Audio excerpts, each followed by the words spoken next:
Our world is lost in unnecessary fear and hurt. Our systems seem scientifically engineered to make you small, powerless, and always waiting for the next great leader who will fix the problems around us. Worse, we're witnessing neighbor versus neighbor while warfare breaks out around our family tables. But you have access to a spirit, a strength that enlarges and empowers you. Even better, you don't need to wait for the next big movement. You can heal the world. It's time for governance by grace. Welcome to Gracearchy with Jim Babka.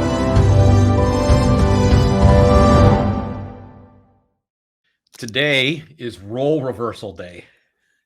I even put on black.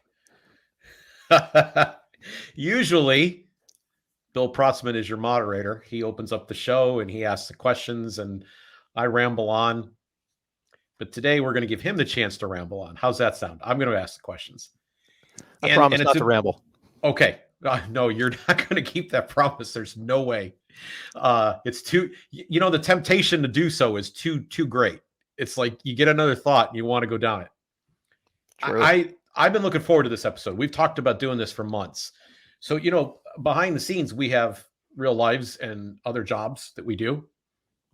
And some of my jobs have gotten into the show, but we haven't yet had a chance to talk about yours, Bill. And it's an aspect of grace, honestly. So I've been looking forward to being able to get into this because what we're going to get delivered to people today is a tool.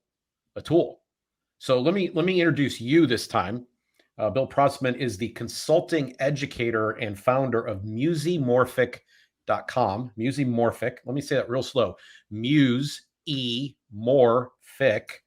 Musimorphic. Musimorphic. Musimorphic.com. We'll put that down in the show notes. He's also does some outreach through another podcast. He's on two podcasts, ladies and gentlemen.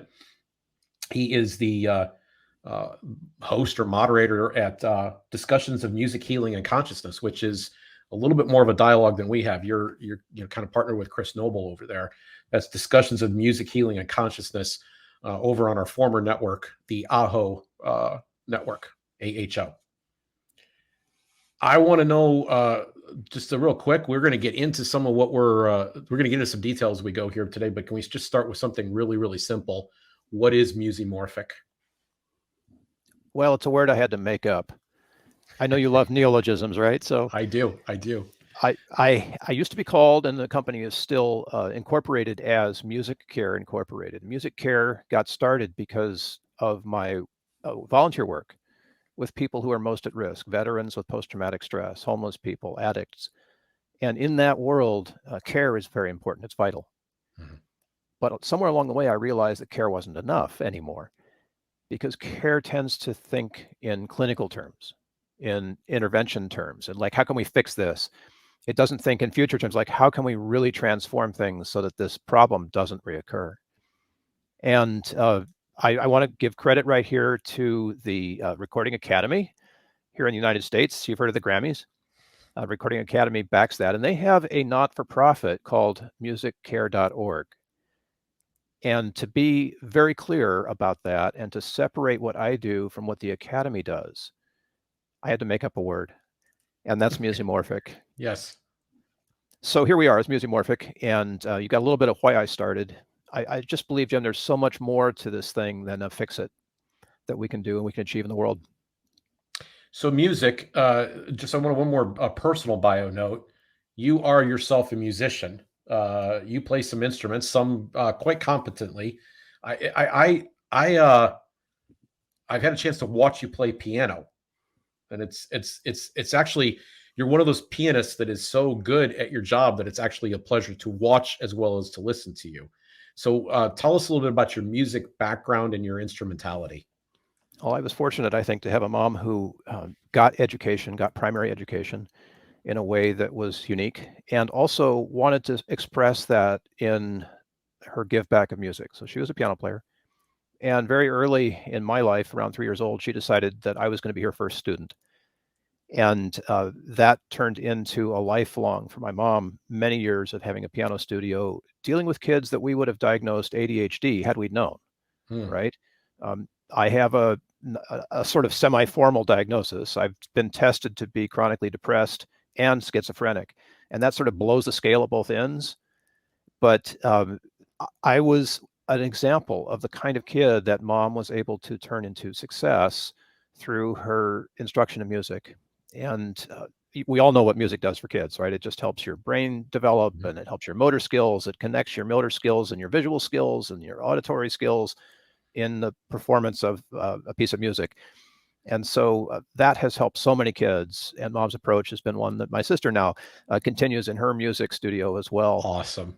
It's really a beautiful thing to have been like student one in that process. And it kind of worked, right? I kind of got started on that. That's awesome. That's awesome. I especially like the fact that your sister's carrying on the tradition. Yeah. Blessing to her. All right. So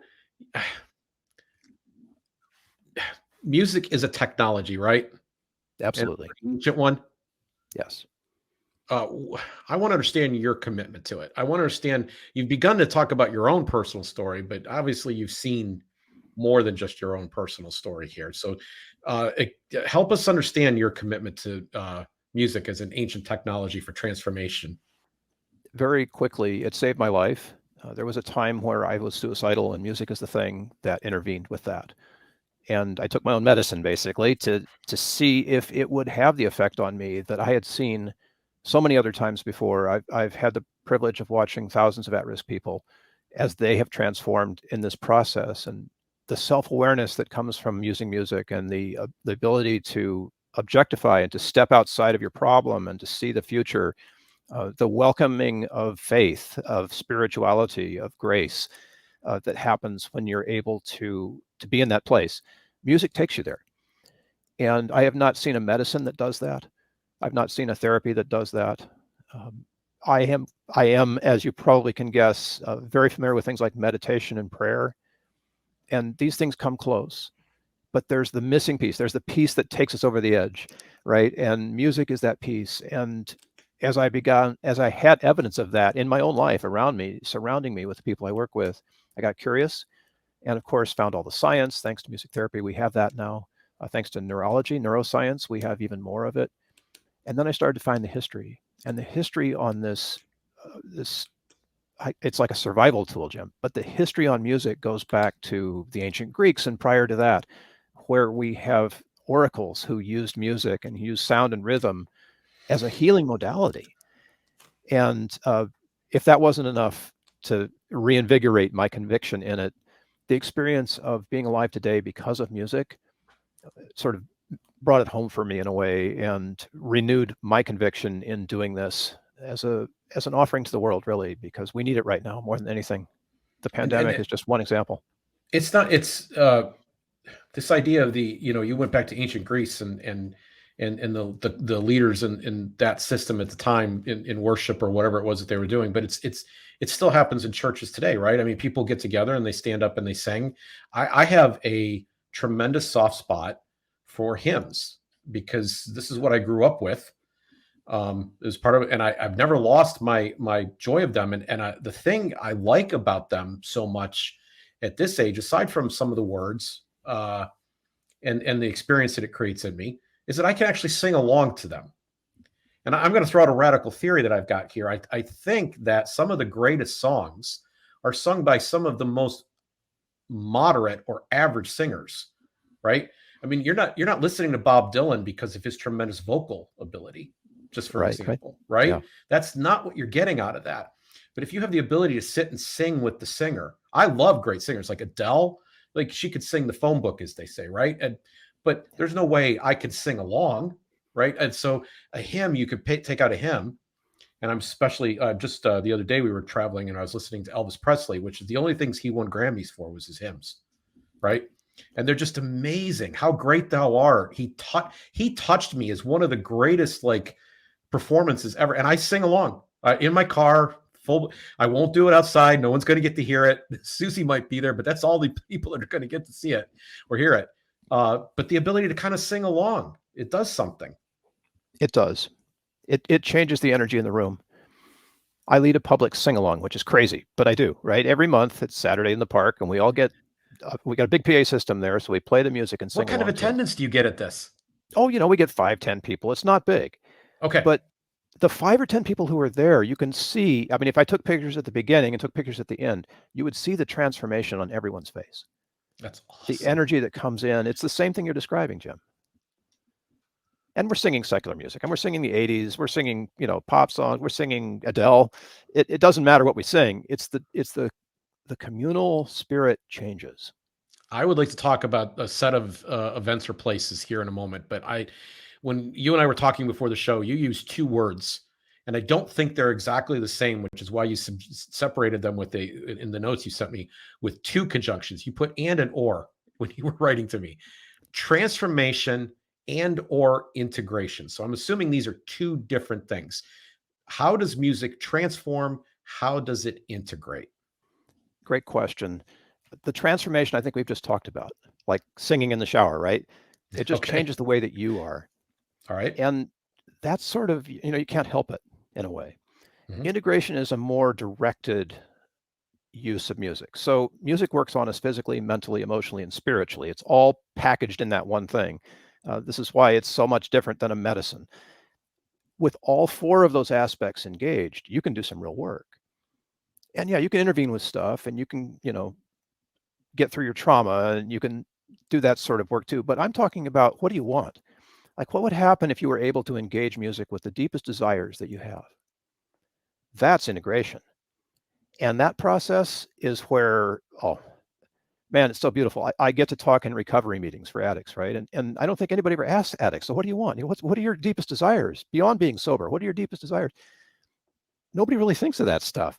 And I think it's a crying shame the therapists don't ask those questions and help people to say, what do you want? I don't want to fix my marriage. I want to go beyond that. I want to have this relationship that's that's incredible. Yeah. So that's integration. And when you start to think in those terms, you're really looking toward a possibility that doesn't exist for you right now. And the tool that music is allows you to get there in a holistic way, involving your mind, your body, your spirit, your soul. The whole thing goes together. And that's the beauty of integration with music. You were integrating psychology, meditation, contemplative prayer, mindset, and emotional intelligence. Like those are the things that you're looking to integrate? Well, I'm suggesting that music works below those things. So all of those are sort of modalities, but if you engage some fuel, you can power those modalities to even bigger heights. So if psychology is your thing, let's integrate music with that and see how that changes everything for you. If meditation is your thing, let's integrate music. I know, integrate music with meditation. I'm trying to clear my mind, Bill. What the heck? Yeah. But getting below the head on all of that stuff is where music works. So if you can get to that point and combine it with anything that you love to do or that you're already good at, you're going to get a pop that you can't even believe is possible for you. Okay. We're going to touch more on that in a second. I want to come back to some settings. And I had a chance to listen to a couple of your episodes, discussions of music, healing, and consciousness with Chris Noble. And you said something during one of the early episodes that really, really stuck in my head. Because I know that you've dealt with veterans who are both Gulf War, late 1990 timeframe, but you've also dealt with Vietnam veterans. Right. And one of the things that you observed, and I want to see if I can evoke the same stuff out of you that you said, because I was so moved when I heard what you explained. And I thought it made so much sense. One of the things that the music that motivates an individual person in a specific setting to deal with a specific issue is going to vary from person to person. So like if you're focused entirely on, music as a structure has the following beats and notes, if that's your entire kind of obsession, let's see if I hope the nod means you're understanding where I'm going with this. If that's your entire obsession, you may be missing the point, because one piece of music may actually sound beautiful to one person and, like crap to another. Like it doesn't do anything for them, or they don't even like the music. And it's the same piece of music, objectively speaking. Correct. Yes. So tell me about this. You're dealing with people who have trauma here, but I think it's probably true across the board for everybody. Sure. Kind of maybe the subjectivity of music. Yeah, the research suggests that it's the music that you love that's your most powerful music. So I'm going to pick a very charged piece of music for us in America here, the Star Spangled Banner. people hear that song in so many different ways. And it's obvious if you read the news that some of them hear it like Colin Kaepernick, for example, and some of it hear it like patriotic, military veterans. So the same song has a different effect. And that's fine. But to try to fix a situation with a piece of music that triggers the person who's the subject of the fix isn't going to work, right? It's stupid. So what we have to do is turn that around and say, okay, so what's the music that you love that's going to unlock this thing for you? And Vietnam era veterans have a whole variety of songs from the 60s that do that for them. And they're all kinds of music. Some are anti-war, some are pro-war, some are very touching sort of isolated ballads that just mourn the loss of everything that was you before you got into the service. So it's important. In fact, it's probably essential to learn what the music is that works and then use that as your tool rather than trying to impress on you some other, esoteric thing, as you said, that has a certain tempo and a certain sound and a structure, because that may in fact just not work at all, or worse, it could trigger you in a way that you don't want. That's fascinating. And I want to tie this into an experience I just recently had myself. So in April, I have a friend who is a drummer for a band. His character is Dagon the Destroyer. He wouldn't want me to give out his name on air. Like, he tries to keep his that persona separate from who he is as a person, because it's a character. Yeah. But it's industrial hard rock. Like, this stuff is like, the whole time, right? Yeah. And I had a front row seat to this thing. I was the only guy in khaki pants in the building. Everybody else was dressed in black. Okay. But I had a front row seat, and I got to meet the lead singer briefly after the show was over. And I know this gentleman quite well. He's just the sweetest guy, but he was playing a character up on stage, and the music, like, I watched like 3 or 4 of their videos. I even liked one of the songs. I did like it. Not my thing, but there was a wide range of people in age, older and younger than me. I mean, it ran the entire gamut. And clearly it's scratching some particular itch for those people. It's doing something that, and I'm going to go so far as boldly to say, it's soothing them. Even though this music is like nails down a chalkboard almost for me. Like, it's just a little too intense. I like rock, and this is a little more than I would probably normally dip my toe in. It's pushing the envelope for those of us who are not in a certain, I want to say, heart space, if that makes any sense. If you're listening to this, you'll know what I mean, I think. But metal music is so amazingly joyful. It's a way of being able to unpack stuff that you can't unpack any other way. And when you release it at that volume, at those tempos, with that kind of power, what happens next is that empty space is just flooded with joy. And that's an amazing aspect, not only of metal, but hip hop will do the same thing. Hip hop is a fantastic way of releasing anger. And when you do that, you get all the brain chemistry, that you're missing when you're all locked up in anger and angst. It just comes flooding into you. I did a study in Australia, I think, about metal, and they found they actually have measurements on this stuff. They can tell you, down to the brain chemistry involved, exactly what's going on with people who love metal. And I love that stuff. It's just amazing to me, right? So we have churches, we have concerts, and at concerts people get very enthusiastic and up and going and stuff like that. I know you mentioned some other technologies that people use. You think of music as medicine. There's a related phrase that laughter is the best medicine. You're suggesting music is, but laughter is the best medicine. What talk about the relationship between those things? Great question. So the idea is getting below the head, right? We can think our way into a lot of stuff. And with great respect for psychology and emotional intelligence and all of the other things, mindset, those are great. But when you start to laugh, you're no longer thinking about it, right? I mean, you might process the joke and that triggers you, but anything that brings you below the head and gets you into your heart space, which I like to call it, other people will say there are 3 brains, the brain, the head brain, the heart brain, and the gut. But anything that brings you into that holistic awareness of who you are and gets you centered around what matters, not what you think matters, but what actually matters, that's important. And a good way of looking at this is relationship. So music is relationship, right? It's singing together with people, or it's your relationship with spirit if you're singing on your own. It's a relationship to laugh together. Something has made you laugh, whether you've read it or you're hearing it in a room, it brings people to an openness and a vulnerability that no other kinds of tools do, Jim. And those are the tools we need if we want to build relationship. We can't use defensive tools like you're in the wrong mindset for me, so this isn't going to work, right? But music will allow us to get together as what happened to you in the metal concert, right? You were there because of your friend. Yeah. And it transformed some things. Things changed for you because of that experience. All right, let's get down into some like tougher, meatier stuff here. Sure. You are suggesting that music will work alongside other tools, and I'd kind of like to go through some of these things kind of one by one, and you give everybody an understanding of like how music is a plus in these areas. First, Sure. psychology. Oh my gosh, there is an actual practice called musical psychology where you and your therapist sing your session. Now, clearly, this has to work, for musicians. This sounds horrifying. I know, isn't it terrible for the regular? I'll tell you what, it's horrifying for musicians too. It's terrible. Okay. But if you've been in psychotherapy and you've been encouraged to like write with your non-dominant hand or do inner child work, singing your session is the same kind of thing.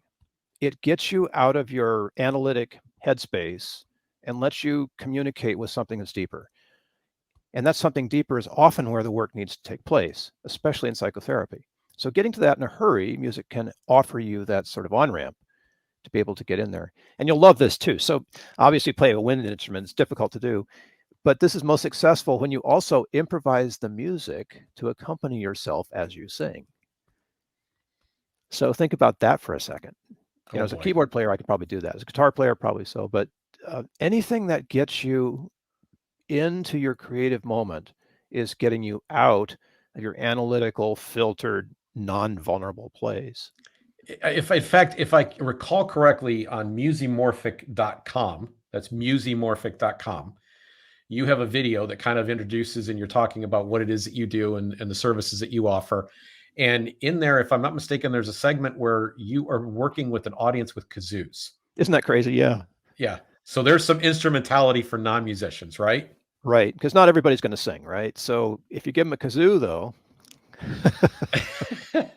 imagine a room full of 300 people like all playing the kazoo together in unison. It's nuts. Okay.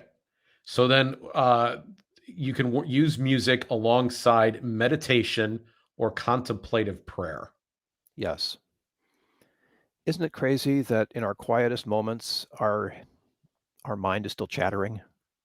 The monkey mind, I call it. The monkey mind. I have a right? monkey mind. Like there's monkeys literally playing around up there. They're even slinging feces back and forth. They're like, hey, you think about your problems. Right. We're still here. We're still here. Yeah. Come back. Stop trying to shut us up. Yes. We have things to say. Connecting that chatter to something that is more heart-centered is often a way of quieting the chatter and opening to what's possible.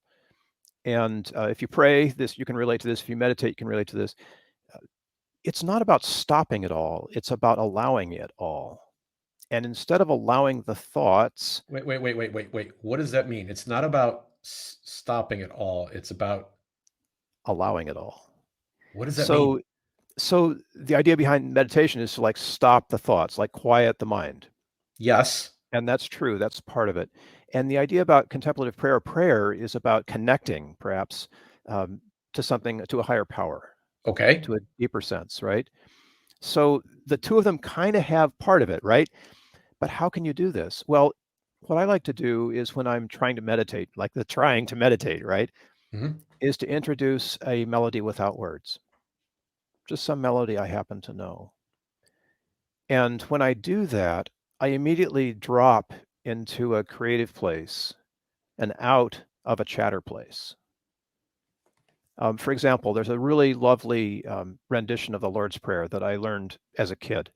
And when I think of the Lord's Prayer, often it comes with the melody connected to the words. And when you're connecting thought and emotion that deeply, it opens you to a new kind of potentiality that you don't have when you're just trying to think your way into meditation or think your way out of it or think your way into prayer out of it. It engages love. And as we both know from the Bible, God is love. And if you can get to that love space, you're doing it right, whatever you call it. You know, I relate to this on two levels. I'm a Tai Chi instructor. So my monkey mind never shuts off, but there's nights when I've gone out to teach my class where Susie's practically pushing me out the door, metaphorically speaking, like, get out of here, go to class. And I'm like, I got like these 10 things to do, and this couldn't come along at a worst time of my day. And it's not that I don't love the people that I'm teaching, because I do. They're fantastic.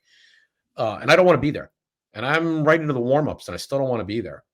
But when you start moving, when you start doing that moving meditation, that's what worked for me. I couldn't sit there and do the own thing. That my mind would not allow me to do that. But body movement alongside my meditation worked.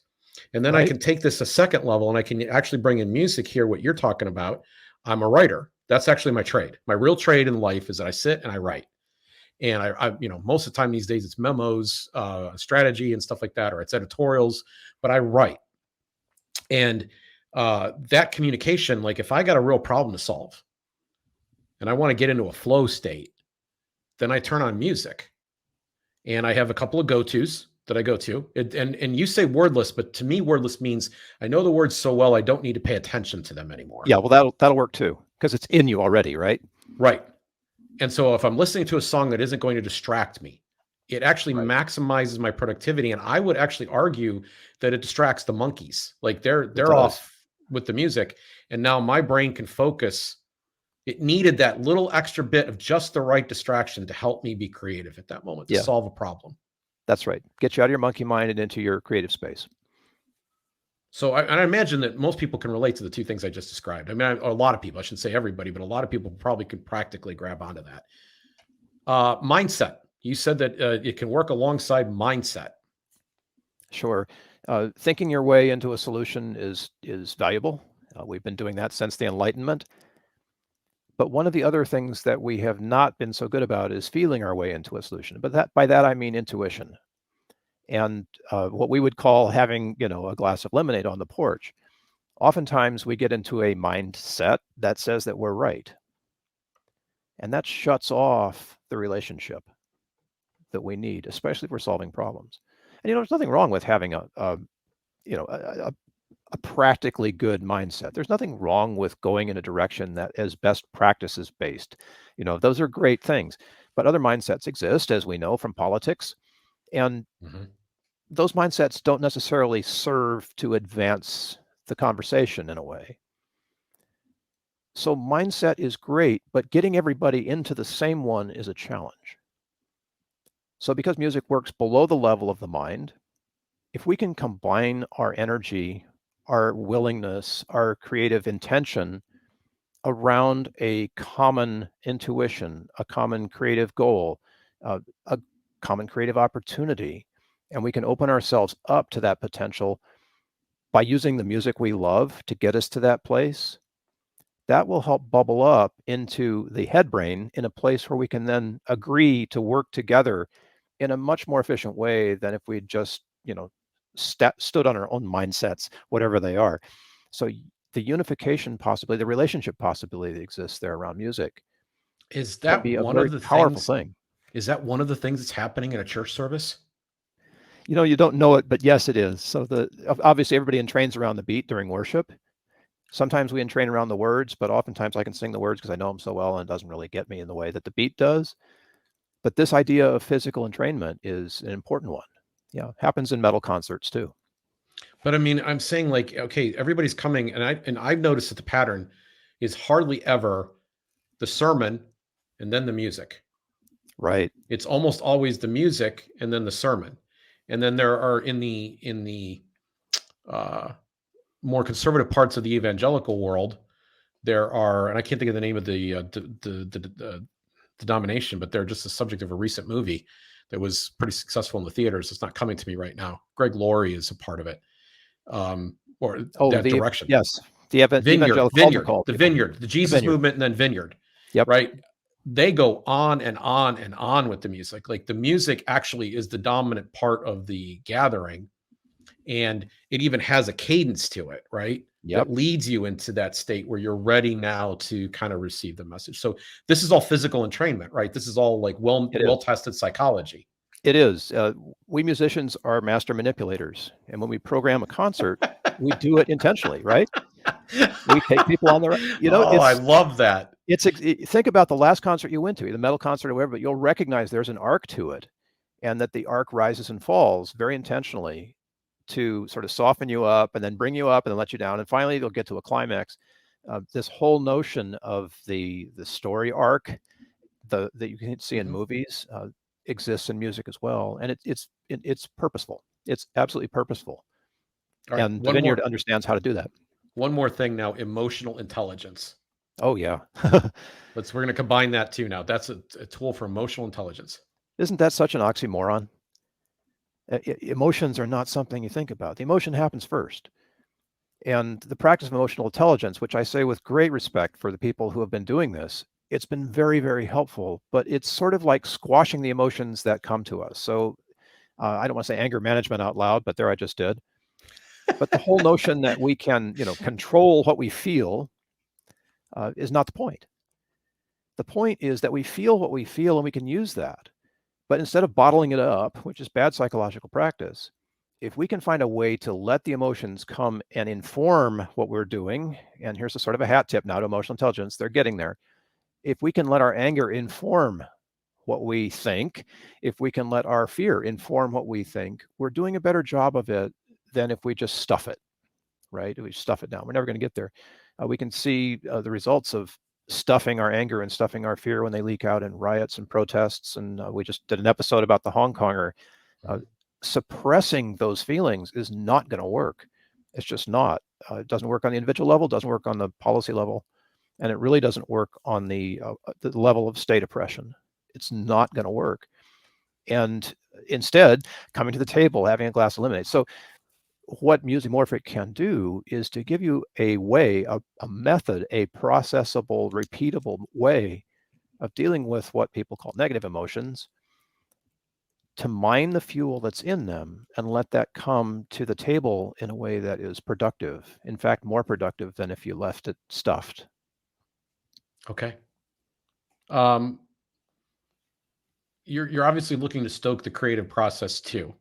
Sure. And you would like to do it. We talk here on this show all the time, and we're sharing my perspective, for the most part here, on how we can extend grace and address social concerns. And, there's been a recent call. People will recognize these terms. They tend to be lightning terms. I'll be interested to see how you respond to them. But we see people talking about social justice, equity, diversity, and inclusion. Is very much part of the discussion that we have going on right now. How does the musician contribute to those things? We've talked about Daryl Davis here before. Musician, piano player. I suspect that part of the reason that his early success happened was because he was able to relate to people who are not like him, radically not like him, in a musical environment. That's fascinating. No, wait a minute. Hold on. I'm sorry. I know you're getting started on something, but that's fascinating. Right? So it is an interesting, like almost paradox that racists just flat out, okay, I'm not trying to be mean, like Klans people. Yes. Love the blues, which is Black music through and through. It's African music, right? Yep. And it's brought in kind of a country setting, kind of stewed in the slavery and Jim Crow South, right? And then it comes out, and these are people who say, well, we need to separate the races, right? At a minimum, maybe we don't even like Black people, but this is what Daryl plays, and this opens a door. It opens a door. So if you can connect with someone around music, which remember is mental, emotional, physical, and spiritual, you've just made a mental, emotional, physical, and spiritual connection to that person. And your relationship starts off in a much different way than if you'd just gone up to that person and say, you know what, the Klan really doesn't resonate for me. And kept it on a level that is more argumentative, but starting with the relationship. So when you look at all of these trigger words, these social justice trigger words. We've seen the results of the policy approach to this. We've got to be more inclusive, so we're going to have this many of this and this many of that and whatever, and this is the policy in the company now, so go out there, managers, and fix it. Well, that's not going to work. It just doesn't work at the policy level, but it works at the relationship level. And if you look at companies where inclusivity is already happening, or if you look at Daryl Davis as an example of someone who practices it daily, you'll find out that it's all about relationship. And as we talked about with Daryl, like music can do that. If music can do that for Daryl, why can't it do that for company X that's got an inclusivity issue, right? Maybe it's a cultural thing, but getting below the level of the imposed policy and getting back to relationships, not something real companies they don't really do that. That's not their thing, but people do. And if you can enliven a person to do that, you won't need the policy. Interesting. So I love this. It's a way around the policy, and you just sparked another thought. Chances are you've addressed this before, either in your discussions with Chris Noble on discussions in music healing and consciousness, or maybe it's part of the coursework that you're doing. I had this radical idea. I was listening to you talk just now, and that is, they say at your family gatherings to avoid discussions of politics and religion, right? But I had a fascinating conversation with my brother-in-law and my wife and my sister-in-law's husband at a family gathering a few years ago about I raised the question, what rock album or what album, just pick an album, can you sit through and listen from beginning to end and you think the whole thing is awesome? Like there's not a bad or a drop it cut in there. Like you're just going to go from start to finish. Like Meatloaf, Bad Out of Hell happens to be one of them. Like you can go straight through on that one. Okay. Boston has an album where they missed by one song, in my opinion. Like you can, so we start having a conversation. What is that album for you? Right. And everybody got all charged up about this conversation. So I guess the radical idea is our music discussions, this isn't actually playing of music, but is music discussions the discussions that bind? Is that a way, should the rule be mother always said, talk about music at the table? What a great idea. Yes. You can get there on one song, like we were talking earlier about metal music. When I understand somebody through their music, I understand them in a way that I can't understand them through their words, through what they've written, often through their actions. The externals of that person are not important in the conversation around music. It's an authentic conversation, and it's a vulnerable conversation. And people will take, strong positions for the music that they love. But when we're listening to it, Jim, is where it comes home. So if you were to put on the songs and watch as the other person who loves them listens to them, you as a human being would grok the other person in a way that you can't get unless you are doing music together. You can watch this happen on stage with bands. You can watch how bands interact on this. It's so cool. But anyone can do it because that's how we're equipped. We're all wired this way. And, neurologists will talk about mirror neurons and all this other stuff, and that's fine. But why aren't we doing this, especially with people that, we don't see eye to eye with? Why don't we listen to music together? It's interesting. I teach Tai Chi, and this is also related to the band point you just made. There are certain types of physical contact. We all need physical contact. There are certain types of physical contact that are inappropriate in certain settings, right? Like the people I work with, I do not comment even about how they look or, seek to touch them. Like, I don't want to do that. Right. But in my Tai Chi class, I'm with the majority of my students are female. Like we have physical contact all the time. There's stuff happening right in the course of that. And you just brought up the band on stage. A band on stage does things physically. They're physically touching each other and doing stuff that they would not do if they were at the restaurant or sitting down to have a business meeting, or like they're not going to, it's a completely, there's like an environment, and the fans, I think, start to do things that they wouldn't necessarily do right in that setting while the music's playing. Like there's an experience that's happening there that says, okay, in this particular place, it's okay for us to touch one another. Yeah. The sound of our voices, the sound of the music that we make is one of the most intimate ways that we can touch each other. And the sound of a voice, when it touches your eardrums, is touching one of the most sensitive places in the human anatomy that it can possibly touch. And we're very sensitive there. We know by the vibrations alone, not by the content of the words, but we know by the vibrations alone whether we're in safety or whether we should be in fight, flight, or freeze.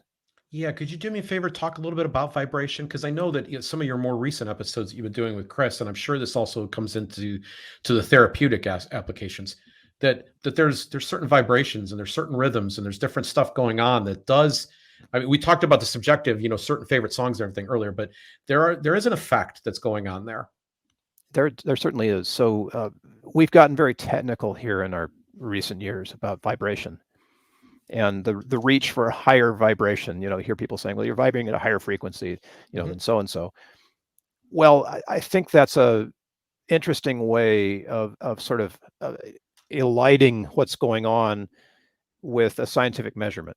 The frequency is basically a measurement of how many times something vibrates per second.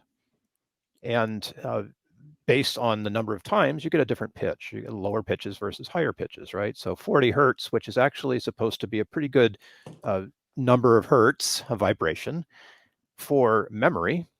There's some studies that suggest that 40 hertz is helpful for retaining our memories as we age, is a pretty low vibration to do something that powerful, as opposed to a higher number of hertz. 528 hertz, for example, is supposed to be the love vibration. And that's fine, great, cool. But you don't just listen to these vibrations in isolation. Mm-hmm. Music is about how you combine them and how they move together and what the rhythm of them is and their relative loudness or softness compared to other things. And if there are words, how they combine with the words. And there's so much more that goes in. We mentioned the story arc, like the journey that you go on through a piece of music. Mm-hmm. And all of those things go into the power, to use a word, of the music that you happen to choose. So a hyper focus on, the dots on the map kind of misses the picture of the journey, if you will. They're important. Chris and I recently did an episode about John Lennon's Imagine, which is a powerful piece of music. And it's supposed to be, in the love frequency, 528 hertz. Mm-hmm. Well, the love frequency is a tiny little slice of how much sound is in that particular piece of music measured in hertz. It's a tiny little slice. So there must be other factors to it. And just identifying one particular frequency and saying that's love seems to be a very narrow focus when you consider the impact of a song like Imagine has had on the world. Let's have a little fun for just a second. Sure. And maybe this will be helpful fun. I'd like to know some of your favorite songs. I'd like to know them for certain situations. Okay. So do you have an actual, before we get into the specifics, do you have a favorite song? Oh gosh, I've gone so far as to have favorites by genre, but it really depends on the situation. So I have, as you've suggested, songs identified that I need in particular situations to be able to. Oh, well, I want to get to a couple of those, but let's just do in general. Like if we're hanging out with Bill, what kind of music are we likely to hear? Like what is and where? Like what are your circumstances where you grab this, grab that? So you said by genre. Genres probably have something to do with the mood you're in. So give us a couple of genre specifics.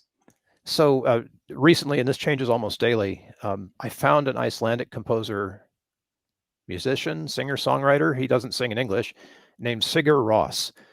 And his work is phenomenal. It is incredible what he's able to do. Iceland is a hotbed right now for new leading edge. I almost don't want to call it rock, but it seems like that's sort of the overarching ethos there. And this music is transportive. It just, I don't know how it works because I don't understand the words, right? It just takes me away. I get to do a lot of work with people where they suggest songs and we listen to them together. And oftentimes it'll be something that I know. A particular piece of music that hits me right now is from a science fiction movie called The Arrival. And it's Max Richter. I think it's called something about daylight. Wow, I heard that the other day, Jim, and I just wept. It just caught me by surprise. On the oh man, what is the title of it, Bill? On the Essence of Daylight, something like that. People, you can search for it; you'll find it. Okay. If you think talked about Imagine, we can even throw it in the show notes if you want. We'll throw it in the show notes. I mean, this can go on and on. I love to play ragtime. Yes, you actually do play ragtime, and you actually Yeah. talk about this in the video. Like ragtime is, and it's something that's been with you like since the beginning, almost, right? Oh, You yeah. discovered this all the way back in college, high Well, school. I was 12 when the Sting came 12. out. Yeah. Remember that? Paul Newman and Yes, Robert Redford, yes, and yes. music by Scott The Joplin. And entertainer. Yeah. oh, it was fantastic. And all of a sudden I was able to play this stuff and people wanted to hear it, which was a first, for a Okay, let me classical time piano. out. Time out. And one thing, let's just go down a tiny rabbit trail. Yeah. You're in junior high, so this is ballpark what year? Oh gosh, I think it would have been like 73. When did the Sting come out? 72 or 3? Okay. And so you start playing, you're on a trip, if I remember the story correctly, with other students. And you got some downtime, you got some free time, right? Is this how it Yeah. goes? Yeah. Oh no. And Okay, so this is a little later. This is up in this is college now. Yeah. okay, but you just start playing ragtime music, Yeah. which is not something that they're probably listening to any other time. No. But you just sit down and there's a piano there. And what happened? Well, the room kind of coalesced. And yeah, the music was novel. It's something people hadn't heard before. But I got to play some other music as well, and obviously ragtime. But I think I was on a trip in England, and I was traveling with a college group of Americans, and I started to play some patriotic music, some music that was UK patriotic music, and the atmosphere in the room just changed, and we all felt, I think, in a place where we became more vulnerable and more open. And I looked around partway through, and a lot of us were in tears. We were lonely. We were missing home. A bunch of college kids missing home. That's awesome.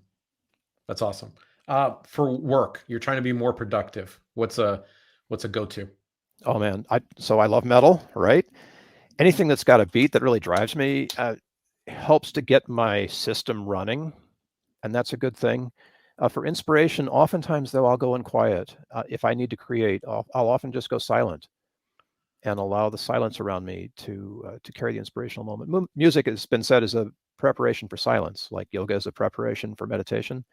Mhm. So oftentimes turning it off allows, after I've amped myself up, turning it off allows me to tap in to the creative insight that I need. I'm smiling because I know my favorites here in this area too. Yeah, yeah, And as people are listening, they can start to fill in their own blanks. Because if you think about this, you hadn't thought about it before. Maybe you weren't aware that you were giving yourself therapy through music, right? right, right. Uh, More serious subject, depression. What's a So my go-to theme then? song is Desperado for that. Okay. It's incredible. It just I don't know of any other song that captures it that well. So you're gonna get off the fence, Bill, and man up and do what you need to do here. uh, Musimorphic.com. People can come and check out what you do. What kind of problems, Bill, do you help? Like, what's on the list? Yeah, good question. Integration is a new one. There's a lot of people who are doing psychedelic journeys these days, and oftentimes in a clinical setting. The clinical setting, it's about fixing things. But with psychedelics, you open your mind and your heart at the same time. And if you're not ready for that, oftentimes you can miss the real opportunity, which is to integrate what you experience in a way that brings it into your practical scene. And music is a great way of doing that, connecting music with those insights or downloads or whatever you call them, uh, in a process, methodical way, can help you implement the results of your psychedelic journey way beyond the fix that you went there for. So that's a good one. There are all kinds of applications. We talked about the social ones. I call it S-Jedi. Thank you to a good friend who's in the military for that. Social justice, equity, diversity, inclusion. This goes below the surface on that, but it definitely helps there. I still get to work with people who are in recovery from addiction, who are looking for sobriety. That's a wonderful, wonderful opportunity for integration as well. And then we do things that are interesting things culturally, like changing corporate cultures. That's a brand new endeavor, but we're sort of topping out on culture change. The tools that we have brought us where we are, and look where we are. I mean, if you look around the corporate environment these days, it's not great. So we need to do something to get beyond that. And culture change is a good one. And then the last one that I love is where I got started, is in memory care. The idea of people who have to have a relationship with their caregiver, but can no longer remember how to do that, is a place where music is invaluable, because music can bring people alive, and even those who In plain English, you're talking about people who have dementia or dementia, Alzheimer's. Alzheimer's. Yeah, yeah. Forming a relationship around music is one. First of all, people who are in memory care because they can don't do forget the relationships. songs. Don't forget the songs. Yeah, they don't forget Like they're the in there. songs that they knew from their youth or whatever, those songs are always there. Yes, They might not even be able to tell you what day of the week it is or what year it is or know your name, but holy cow, that thing's still there. They can it's still sing the there. song. And if you share that with someone, just like we're talking about with Daryl Davis, sharing with the KKK, if you can share music with someone, you can have a relationship with them in a way that goes beyond language, but is very, very much about understanding. And in some cases, it even turns them back on for a few minutes, right? Like Totally, yes. they click again. Yeah, they come alive. And that's actually a documentary. You can see it called Alive Inside out there. It's on YouTube. That shows what happens when people who are deeply affected by Alzheimer's or dementia hear music again. It's so moving. Wonderful. And there, what specific? I'm going to give you a chance to pitch before we go. Sell Musimorphic. What is it you provide? Why should people sign up? What will they get? Great question. Why Musimorphic? I have yet to find anything, Jim, and I've looked, believe me, that can get below the hood like this, that can unlock our human ability to connect, to bond, to find empathy, to be vulnerable and invite a connection, a relationship in any way that's better than music. Maybe they're out there. I don't know. If anybody knows of one, write in, tell me about it. And that's kind of what keeps me going, because I've seen this work. If there's a pitch that's associated with this, it's something that's been set up by COVID, by everything that's going sort of wrong in the world right now. And it's really not me so much as everyone saying there must be a better way. There must be a better way to do what we have to do, whatever that is. It's fixing the economy or fixing dinner. There must be a better way. How can we do that? What tools are available to us? We need them. And all of us come with music built in. We all respond to vibration. We all respond to the sounds around us, to the rhythm around us, and in very positive ways. And it influences us. I called it manipulation, but it influences us. And being able to control that influence helps us to control what we can do with it and what we can do with everything else that we're already doing. So clearly, I come across as a teacher. I teach people that and guide people on their journeys. It looks like a consulting engagement in many ways because it can last a while. But I have an online gamified environment where this can be learned. And I'm saying this can be learned because it's actually you rediscovering what you already know and learning how to integrate that discovery with your life. As babies, we did this. And we spent all of our lives up until now undoing that. But it's in there. And so watching people, when they get that and when the lights come on, that's the reward of doing this work. Bill, thank you so much for sharing this with me today. I feel like I understand you a bit better, and I hope our audience understands a bit better that here's a tool of grace, a tool to open doors, create conversations, understand and cross divides between others, which is what we usually talk about here, but maybe even inside yourself to be able to connect some things that are disintegrated right now. You can check out musimorphic.com. That's Musimorphic. We'll put it in the show notes, musimorphic.com. I encourage you to go visit and check it out. Bill, thank you for being here today. Oh, thank you, Jim. I wouldn't be anywhere else. Grace. Grace.